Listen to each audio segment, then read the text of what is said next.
On India Global, it's now time to take a look at what's happening in Nepal. It's been rocked by pro-monarchy protests, some of which have actually turned violent. The last couple of days, these protesters, they've been clashing. They're the pro-monarchy and the pro-republic ones that are clashing with each other. The latest being that Nepalese Prime Minister KP Oli has accused former King Gyanendra Shah of attempting to disrupt social harmony. What does this mean for the Himalayan country going forward?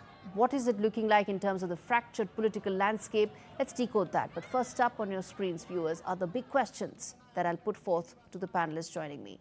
First up, is public disenchantment really the major reason for the protest and anger that's unfolding on the streets in Nepal? Second, what is really the role of the former Maoist top leader, Durga Prasad, who's really now being seen as playing an instrumental role in the disruption that's taking place? Third and very important part, how much did King Gyanendra's remarks add to the flux and the turmoil that Kathmandu is actually seeing? Manjeev Singh Puri, former ambassador to Nepal, as well as Gaurav Pokharel, who's a journalist joining me from Kathmandu to talk more on this. Gaurav, let me start with you. As we see what's unfolding in Kathmandu, one thing is clear, that you have these two sets of protesters that are clashing, the pro-republic ones and the pro-monarchy ones. What is the latest update that you can share with us, Gaurav? Okay, thank you for having me on the show. On Friday, the both forces, pro-monarchy and democratic force, had scheduled separate demonstrations in Kathmandu. The monarchist force had kept their program at Tinkone area. They had kept the program in Tinkone ground, and the pro-republican force had kept the program in Vrikuti Mandap. The pro-republican force program went so well, so peacefully, but there has been a lot of tension seen in the protest of monarchist force. There was a clash, it was so violent, the protesters damaged the houses nearby, they damaged the different shopping complexes, different hotels, and different public properties. They accused police that they fired the tear gas hiding in the rooftop, and they burnt the houses also. And a very sad and unfortunate incident also happened, that one TV journalist also died inside that home. He was burnt there inside that home. The protesters also attacked on the different prominent media outlets in Kathmandu. And after Talk to us about what is happening right now. As things stand right now, okay. What's the situation on ground, Gaurav? Is Friday evening, Prime Minister had called an emergency cabinet meeting also, and after that, police made a large number of arrests. Police had arrested at least 110 people involving in different kind of violent activities. The police also has banned an movement on the 86-year-old coordinator of Navraj Subedi, who was leading the pro-monarchy movement, and the person named Durga Prasad. He is also a controversial very controversial person. You're right about it. And let me ask that to Manjeev Singh Puri. The fact is, New Delhi is cautiously watching what is unfolding in Nepal right now. But Ambassador Puri, this is a tense situation for the country, isn't it? Unprecedented, some would say. Gaurie, thank you very much. Of course, India must watch. It's our country in our neighborhood. We have civilizational links with Nepal. We have an open border.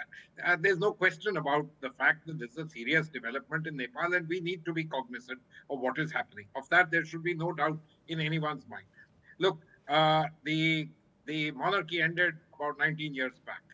So there really hasn't been anything much since then in terms of the monarchy coming forward. In fact, I think you should know that there have been 3 general elections in Nepal since then. And the small little pro-monarchy parties have hardly done well. They, in fact, at one stage... So what's the trigger now? What's the trigger right now for this to happen? Look, the trigger is 2 things in my opinion. One, there is a, Nepal is a young society, but a pretty empowered society. There is disenchantment among the people on the economics of things. They've suffered through COVID. There's large amounts of unemployment. There is a lot of disaffection. This disaffection allows those who talk in terms of the monarchy will solve everything. it gives them an opportunity. And I don't want to get into who has hated them, etc. Let's leave that out. But it gives them an opportunity to blow this up. Remember, let me say something to you.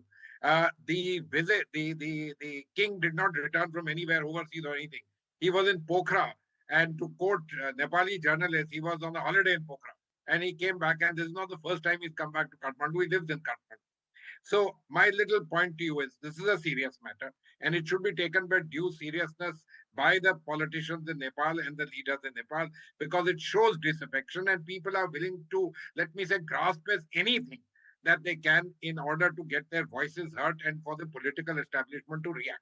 For us, anything that happens in Nepal, especially on this scale, is a matter of concern. And obviously, our government and our people are watching and are looking at what's going on. In the meantime, at the moment, as Gaurav put it to you, the leaders of the pro-monarchy demonstrations have been arrested. I don't think there's been Do you think that will put matters to rest? I ask this to both of you. Gaurav, to you first. Action has been taken against some of those. You said they have the violent protesters. Action has been taken. Do you think that will put this matter to rest, or do you think it will continue to simmer? For now, is Durga Persai is also on the run. Police is searching for him. For now, situation is under control, and the major factor for this violence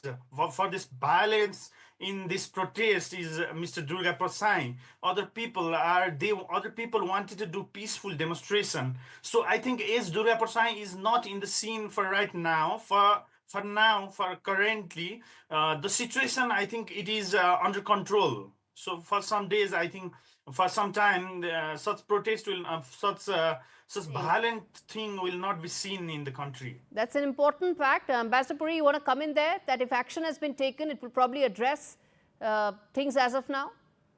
Well, the state is powerful and it's taken action. So most of the ringleaders are under arrest. Durga Persai is on the run. He's been the major instigator. There's no doubt about that at all. But, you know, I think we should not forget the underlying causes. And the king is kind of a rallying spot on that particular thing. The underlying causes are something that the political establishment in Nepal, especially after 19, 20 years of democracy, they should address. People, their grievances, unemployment, all of these things are important. And these need to be addressed. You can't just keep having, you know, it's like any other day, we'll just brazen it out. No, that's important. That's a very important aspect. I'm going to leave it there, gentlemen. Thanks so much for joining me on India Global. At the end of the day, bottom line here, viewer, is that a decade-long Maoist campaign that claimed 16,000 lives ended Nepal's monarchy and its status as the only Hindu kingdom. And now the pro-republic and pro-monarchy protesters are clashing for the tussle that will possibly decide Nepal's future. In the 17 years that King Gyanendra was asked to step aside, there have been 13 governments, none lasting long enough to come good on the reform agenda that they promised the people of Nepal. And this is not just about a return to monarchy alone. It's about public anger against growing and recurring corruption scandals and the stagnant economy that Nepalese are complaining against.